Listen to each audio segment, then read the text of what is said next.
Hello and welcome into another episode of Locked On Wolves. Today on the show, it's the Postgame Podcast from the Timberwolves season opening loss to the Toronto Raptors. We'll talk about what went well, what went terribly, and why this game was kind of flipped on its head a bit in some respects. We'll talk about why it's not actually the worst. There are some positives to take away from this. I guess that's the best way to put it. We'll also talk individual studs and duds. It's all coming on the Postgame Podcast. Welcome in. You are Locked On Wolves. You are Locked On Timberwolves, your daily Minnesota Timberwolves podcast. Part of the Locked On Podcast Network. Your team every day.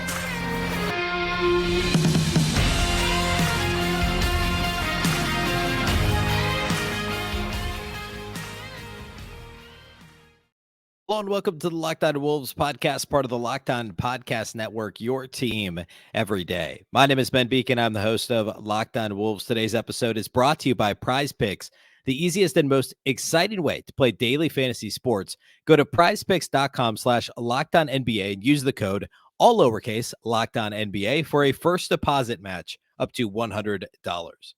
Happy Thursday, everybody, and a not-so-happy Thursday. This is the post-game pod. Of course, the Wolves lost the Raptors on Wednesday night. Going to break down everything that happened, the good, the bad, frankly, the ugly, and we'll talk individual studs and duds here on the post-game pod, as we will for all 82 games, and hopefully many more than that as we get into hopefully no play-in, the playoffs and beyond this year. First of all, though, a big thank you for making Locked On Wolves your first listen every day. Of course, this show is free and available everywhere, including YouTube, as well as all of your favorite audio platforms. You can also watch on the Locked On Sports Minnesota app on both Roku and Amazon Fire TV. And you can follow on X at Beecken and also the show account, which is at Locked On T-Wolves. Don't forget the T. All right, so if you're not familiar with the post-game pod, what I'll do is I'll talk either some game flow stuff if it's a good, close game first, or we'll just get right into some takeaways. Today, I'm going to basically do that, and then we'll close with individual studs and duds. I'll talk about some individual player performances, who played best and worst for the Wolves. I'm going to quick hit a game flow, but then I'm going to go right into, I really just kind of broke this up into the good and the bad. And part of the bad is also ugly, as we'll find out here. The game started, well, let me put it this way.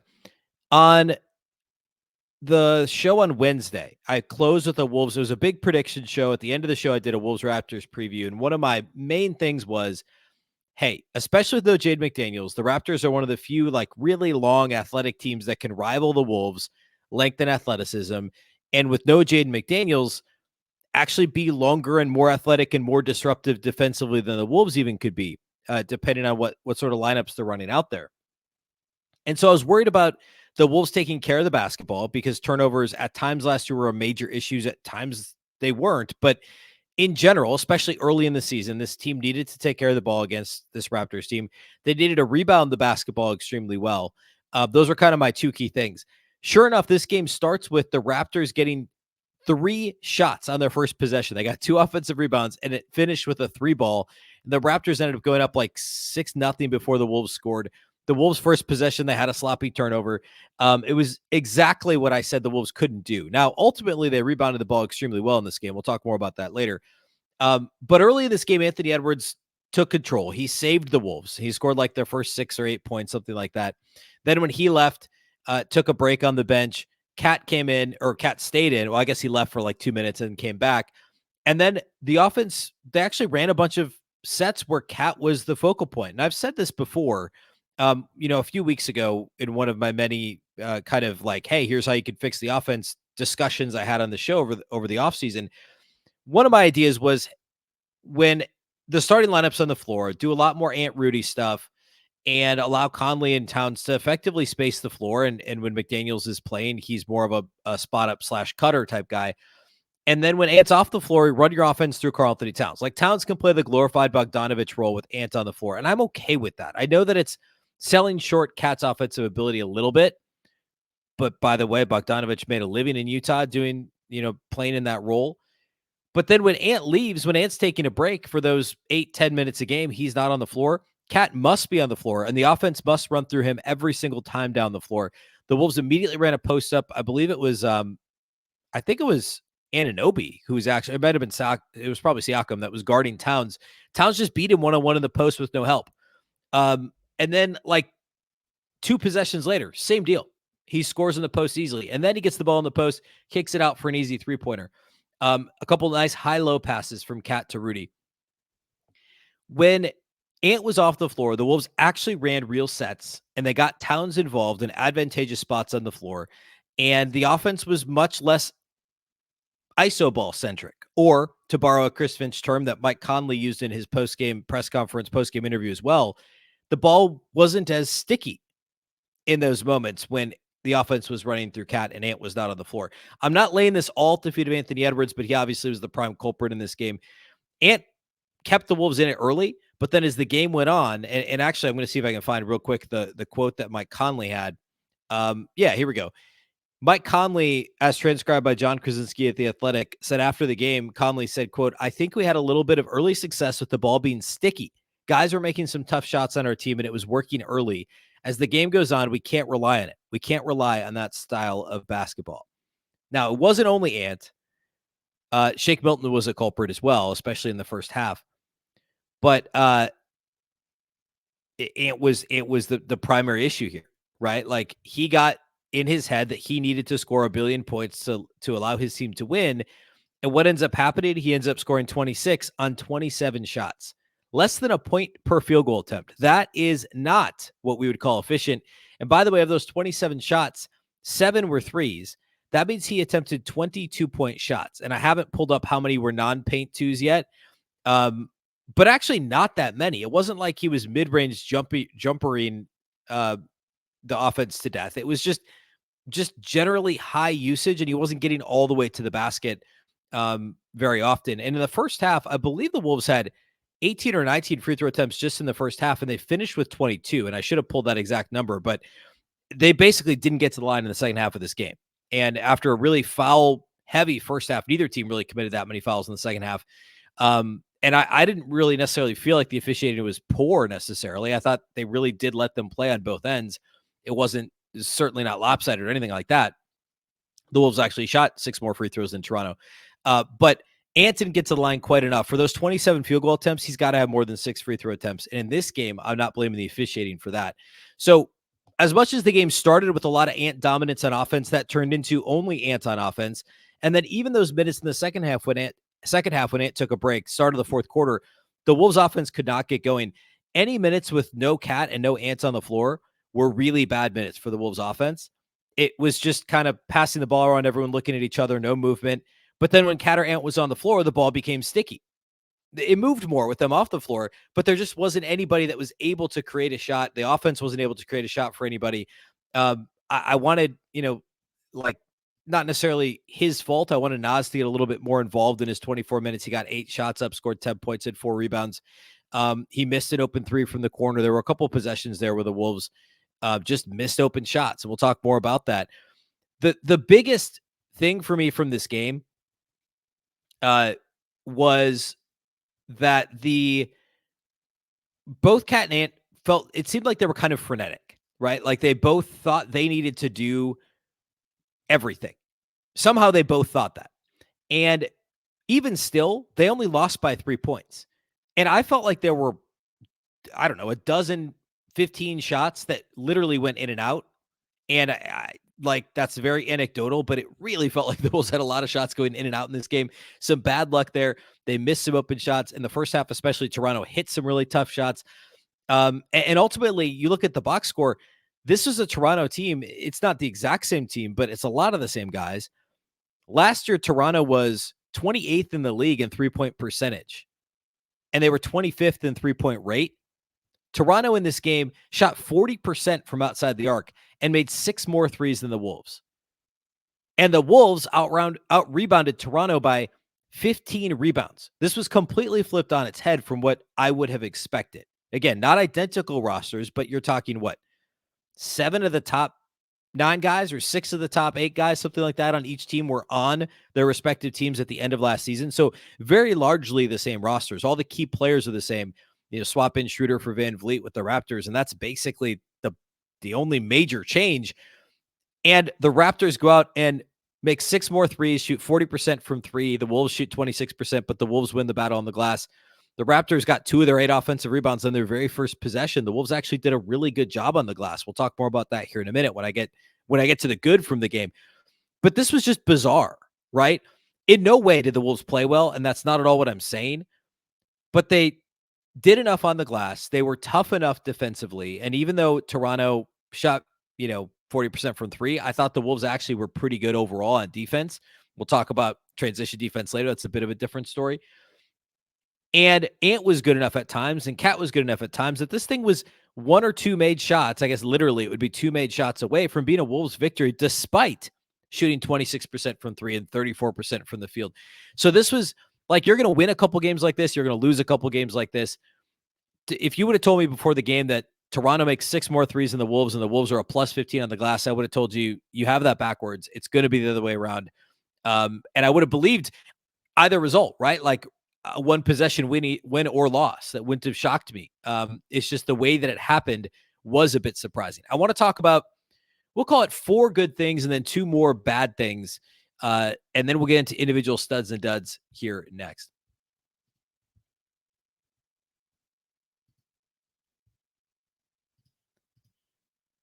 Today's episode of Locked On Wolves is brought to us by our friends over at Ibotta. Hey, how does free Thanksgiving sound? We're only a month away from Thanksgiving. This year, Ibotta is here to give you cash back and help make sure that your Thanksgiving table is complete. Because who wants turkey without the gravy? Starting November 1st, that's just a few days from now, actually a week from yesterday. For the 4th year in a row, Ibotta is giving 100% cash back on your Thanksgiving feast. Just add the offers in the app. Again, the Ibotta app, Ibotta, to redeem for everything you need to make your Thanksgiving feast complete. All you have to do is shop at your favorite retailers and upload your receipt. Ibotta gives you cash back on hundreds of grocery items, from produce to personal care to pantry goods, so you can make sure you're beating inflation no matter what you're purchasing. Other apps give you points that don't amount to much. With Ibotta, you get real cash back that you can cash out to your bank account, PayPal, or gift cards. You can also earn cash back on hundreds of online brands and retailers too when you start with Ibotta. That includes Lowe's, Macy's, Sephora, Best Buy, and more. Download the Ibotta app now and use the code LOCKED to get 100% cash back on your Thanksgiving dinner starting November 1st. Just go to the App Store or Google Play Store and download the free Ibotta app and use code LOCKED. That's Ibotta, Ibotta, in the Google Play or App Store, and use the code LOCKED. Today's episode of Locked On Wolves is also brought to us by our friends, our title sponsors over at PrizePicks. PrizePicks is the largest independently owned daily fantasy sports platform in North America. They're the easiest and most exciting way to play DFS. It's the most fun that I've ever had playing daily fantasy. You can win up to 25 times your money this football season. It's absolutely a possibility over at PrizePicks. You just select 2 or more players, pick more or less on their projected stats, and place your entry. One of the things I love is the cross-sport matchups. You can cross this time of year football and basketball. So check out the Sunday hoop slate and pick. I don't know if the Wolves play this Sunday. I don't think they do, but pick if Wemby's playing, say Wemby over 7 rebounds or whatever, over 8 rebounds, whatever the number is, and Lamar Jackson throws for 2 or more touchdowns. You can cross sports, or you could just stick with football and say, hey, Jordan Addison, 50 or more yards receiving, Lamar, 2 or more touchdowns thrown, 2 different football games. You can do it either way. Plus now they offer Apple Pay over at PrizePicks for quick and easy deposits into your account this football season. Also brand new, the PrizePicks reboot policy. Your entries stay in play even if one of your players gets injured for NFL games and college football top 25 matchups. If you have a player who exits the game in the first half and does not return in the second, that player is rebooted. PrizePicks is the only daily fantasy sports platform that has injury insurance. Go to prizepicks.com/LockedOnNBA and use the code LockedOnNBA for a first deposit match up to $100. Again, prizepicks.com/LockedOnNBA and use the code LockedOnNBA for a first deposit match up to $100. PrizePicks, daily fantasy sports made easy.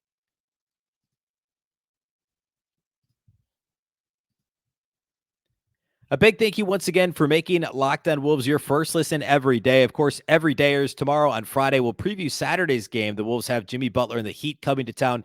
Miami won a 1-point ugly game on Wednesday. I didn't watch it. I was watching the Wolves game, but I'm assuming it was ugly based on the score and the fact that they only won by 1, given their opponent. Who did they play? It was somebody that wasn't good. Oh, Detroit. They beat the Pistons by a single point. So we'll dig into that. I'll talk about what happened in the Miami first game. And also there's a chance they play Friday as well. So we'll talk about where Miami's at headed into Saturday. We'll take a peek ahead at the upcoming games as well. So we'll do all that on Friday's show. All right, continuing on the post-game pod from Wolves Raptors on Wednesday. Let's talk about some good stuff before I hit a couple of quick. Well, actually, no, let's just do the bad. Get it out of the way, and then we'll get to all the good. I already talked about shot selection, and not just shot selection, but just overall decision-making by the Wolves on offense. I mean, it was pretty atrocious. I was surprised they only had 14 turnovers in this game. It felt like a lot more. There were a couple of like forced high-low passes from Cat. There was the last possession of the game. I didn't even really talk about game flow because it was just so, there really wasn't a flow to this game. But the Wolves got to within 3 with 30 seconds left, and Cat in the open floor was really kind of a broken floor situation. Tried to force something of an entry pass. Rudy wasn't actually rim running. It was like he was trying to post up in the mid post, which you would never do with Rudy anyway. Cat tried to force it in. It wasn't truly in transition, but it was like almost like a secondary break, broken floor action where Conley dropped it off. He like shoveled it to Towns, and I think expected Towns to shoot a three. The Raptors did a really good job closing out, and Cat tried to rifle a pass into Rudy. There's no need to go that fast, right? It was a one possession game at that point. Like, just take your time. Make sure that you actually, I think it was a 4-point game at that point, not 3. Take your time and make sure you get a shot off. Not all the time in the world, but definitely don't turn it over in the open floor like what happened. And Cat wasn't the only one, but that was the worst play. He also had the most turnovers of anyone on the Wolves. He had 4. Nobody else had more than 2. So that was rough. Decision-making in general, Ant only had 1 assist in this game. He did have 2 turnovers as well, and there just wasn't flow in the offense. The shot selection for Ant particularly was not good, but he wasn't the only one. I mentioned earlier, Shake Milton got really sticky, just pounding the rock into the floor in the first half in his stint. Shake was much better in the second half, but first half was not good for him.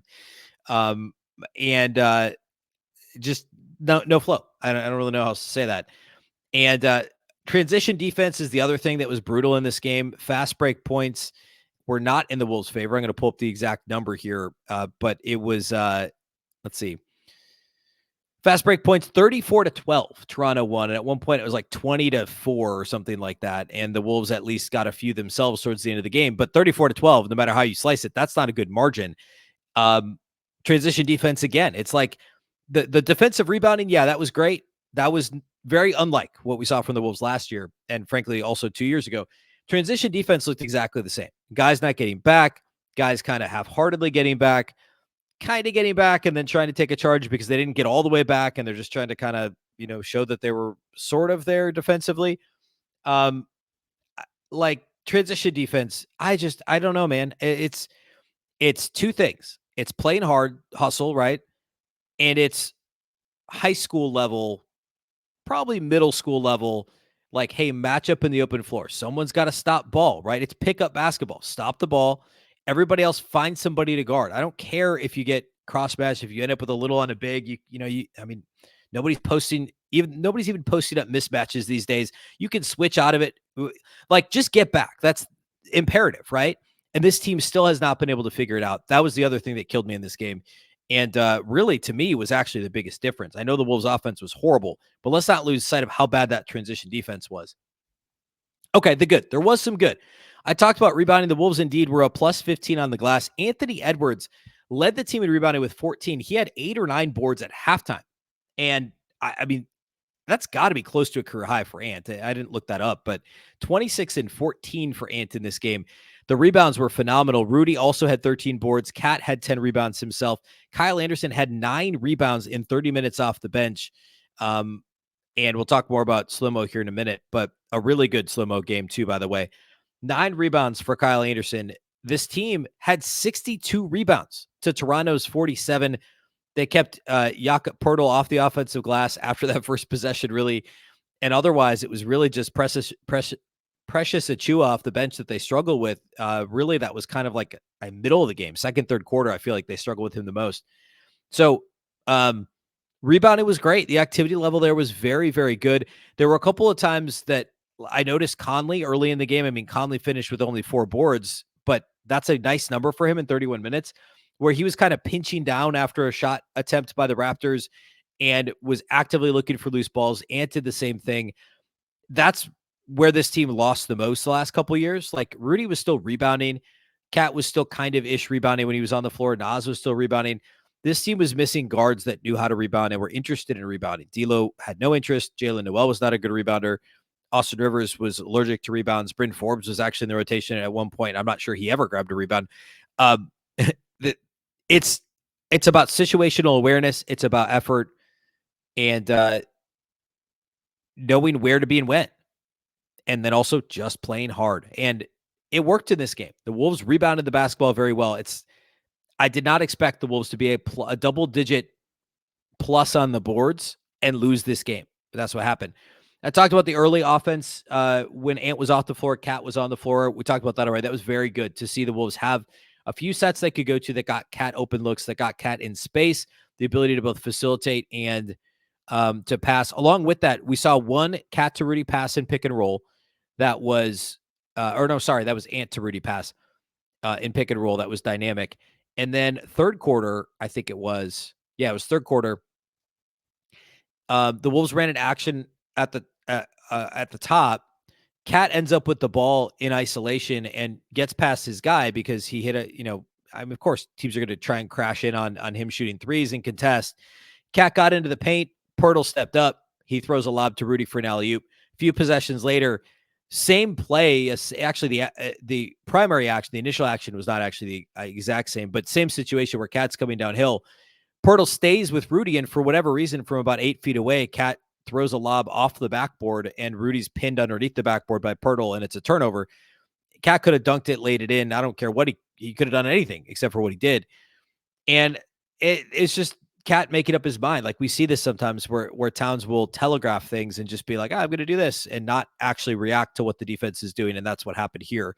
So that was a poor play, but some of that stuff is going to get ironed out, right? And if Rudy and Ant have any chemistry together this year, it's going to be more than what they had last year. And if Cat just simply doesn't make up his mind before the play, then same deal, right? And he obviously has the capability of executing that sort of a play better.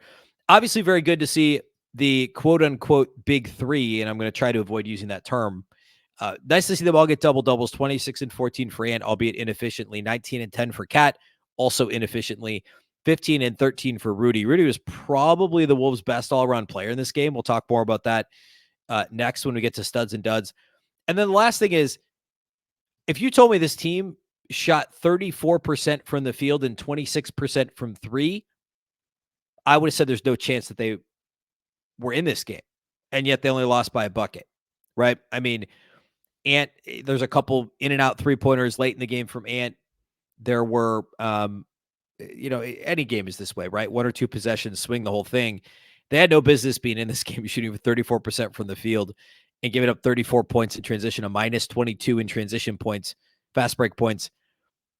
They shot or made 6 less threes. That's 18 less points outside the arc, and they only made up 5 of those at the free throw line. 7 of those at the free throw line.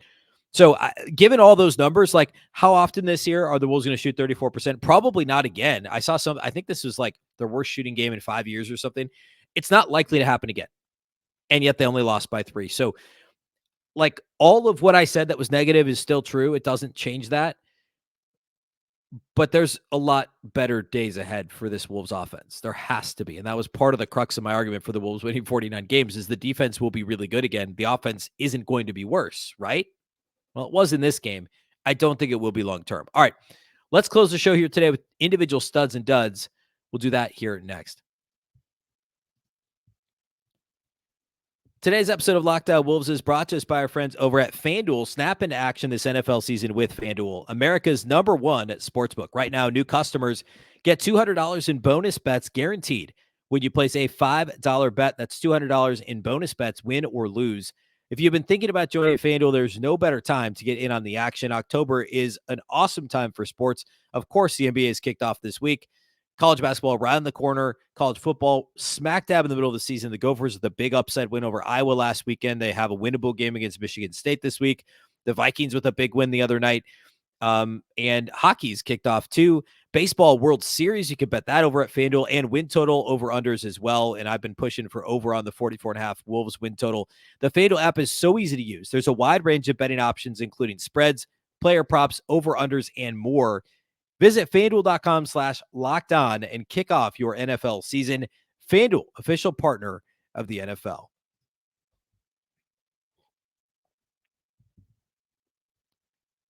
All right, let's close today's show by talking individual studs and duds. And if you're not familiar with the postgame pod, we'll do this the last segment of every Timberwolves game where I will pick, occasionally I'll break my rules, but I try and stick to it. 3 studs, the Wolves players who I think the 3 best Wolves players, in my opinion, and then the worst, usually 2 Wolves players.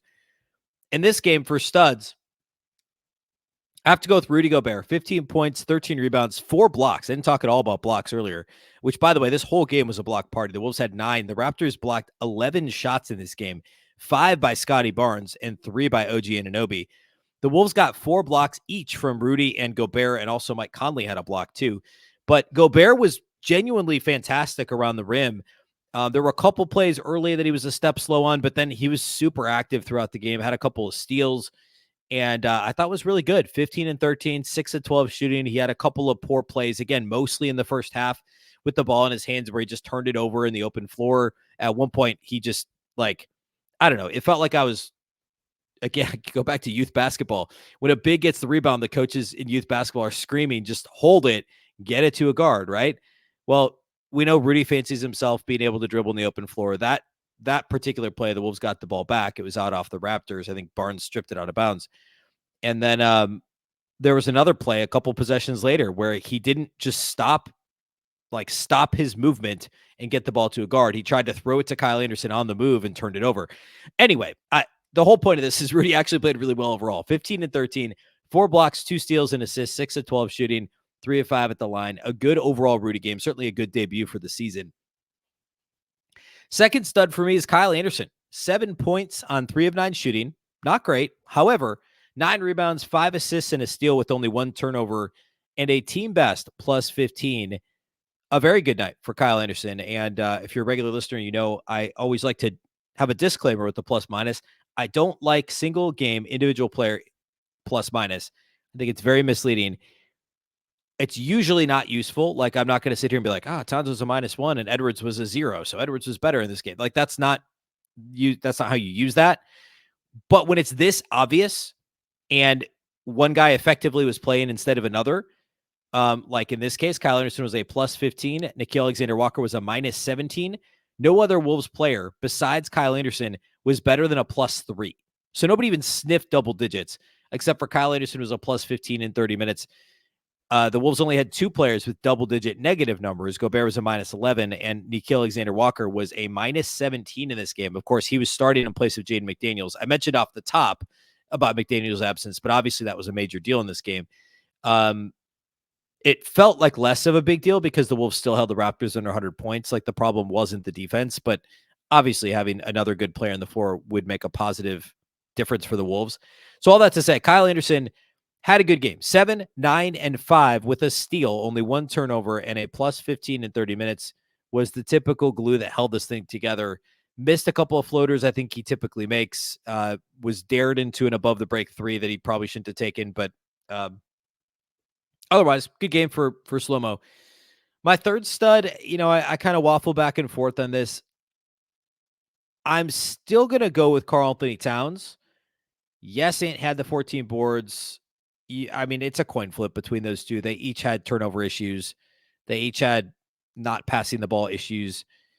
Cat, 19 points on 25 shots is not more efficient than Ant's 26 on 27 shots, but Cat's 4 blocks were impactful. I actually thought Cat was genuinely good defensively, and that was one of my, until the game ended up as bad offensively as it did, I wanted to talk more about Cat's defense, and I'll probably talk about that on Friday. Early in the game, go back and watch, he was being asked to do several different things. At one point, he was guarded Scotty Barnes for a while. He was all over the place. That he was in drop coverage, and then he was getting help defense blocks. Like, he was just kind of everywhere and really engaged defensively. And then also the passing, especially early, was really, really good. He had a couple early assists. He had the 1 lob in the third quarter to Rudy. I thought that his passing, at least he was looking to pass. And I'd rather have him looking to pass and forcing a pass or two a game because he's at least considering his options, whereas Ant just gets straight tunnel vision. don't get me wrong. The 14 boards for Ant were great. I just think with the ball in his hands as much as it is, he's got to get more teammates involved. Cat was at least trying to do that, and I thought he was really good defensively as well. So I'm giving Cat the third stud. Duds for this game, I'm going to hand out 1.5 duds today. This is opening night, and the Wolves only played 9 guys. Troy Brown Jr. only played 5 minutes, all in the first half. Did not see the floor in the second half at all, and Chris Finch only used 8 players in the second half. Shake Milton was bad in the first half, like really bad. Missed a couple of open threes, bad defensively, a bad turnover, but he was good in the second half. So his first half is a dud. I usually don't do this, but his first half was a dud. Second half was really good. His overall line of 4 points, 4 assists, 3 rebounds, and 3 steals, that looks fine, right? He did shoot just 1 of 5, 1 of 4 on threes. He hit a big one late, and he turned it over a couple of times. But Shake was good in the second half, bad in the first half. Nickeil Alexander-Walker, rough debut. I'm sure he was wanting to play much better in Canada, of course, being a Canadian. But just 2 points on 1 of 5 shooting in the spot start for Alexander-Walker. 0 of 3 outside the arc, 4 rebounds, 2 assists, a steal, and a turnover. A team worst -17. Just a rough all-around game for Alexander-Walker. Just like with the Wolves offense, plenty of better days ahead for Alexander-Walker, and he's going to be, I think, a lot more comfortable in that bench role. Now, of course, he started in the playoffs instead of Jaden McDaniels, but obviously, starting or off the bench, it's fair to expect him to play better than what he did in this game. But the Wolves, down the stretch, they went with Milton over him just because they wanted more offense. They went with Kyle Anderson over him at times late in the game as well. But expect him to have a much better game on Saturday against Miami. All right.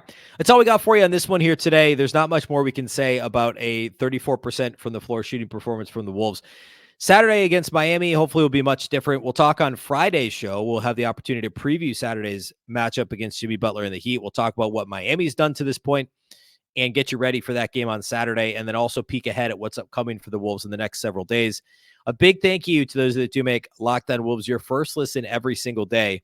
Of course, this show is free and available everywhere, including YouTube, as well as all of your favorite audio platforms. Wherever you like to listen to podcasts, you can find Locked On Wolves. You can also watch on the Locked On Sports Minnesota app on both Roku and Amazon Fire TV. And you can follow on X at Locked On T-Wolves and also at Beecken with 2 B's, 2 E's, C-K-E-N. Of course, the Locked On Wolves podcast is part of the Locked On Podcast Network. Remember, the Locked On Network is your local experts on all the biggest stories. Once again, I'm Ben Beecken. This is the Locked On Wolves podcast, and we'll catch you next time.